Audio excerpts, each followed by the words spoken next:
సంక్రాంతి సంబరాలు ఘనంగా జరిగాయి. తణుకు లయన్స్ నాయకురాలు వావిలాల సరళాదేవి ఆధ్వర్యంలో జరిగిన సంబరాలు నాటి శోభను కళ్ల ముందు ఉంచాయి.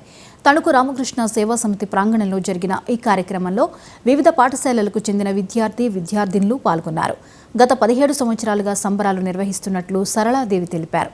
మన పండుగలకు ఉన్న విశిష్టతను విద్యార్థులకు తెలియజేస్తూ నాటి వైభవాన్ని గుర్తు చేయడానికి సంబరాలు నిర్వహిస్తున్నామని వివరించారు. సంక్రాంతి శుభాకాంక్షలు తెలియజేస్తున్నాను.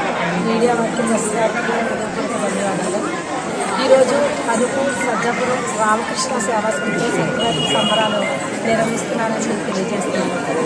ఇప్పటికీ నేను 17 సంవత్సరాల నుంచి సంక్రాంతి సంబరాలు నిర్విరామంగా చేస్తున్న విషయం అందరికీ తెలిసిందే.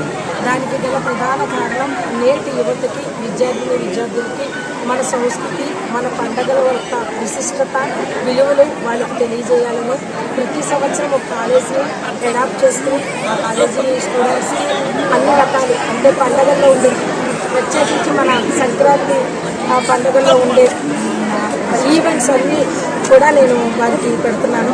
తెలుగమ్మాయి కాంటెస్ట్లు కానివ్వండి, గాలిపటాలు ఎగరవేయడం, విచిత్ర వేషధారణలు, బొబ్బమ్మలు, చంటి పిల్లలకు భోజనాలు వేయడం, ఈ విధంగా అన్ని కూడా కార్యక్రమాలు నిర్వహిస్తున్నాను.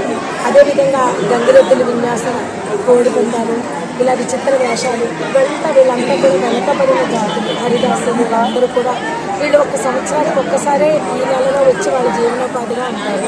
వాళ్ళందరినీ కూడా ఆర్థికంగా మనం ఆదుకోవాలి వెనకబడిన జాతులు.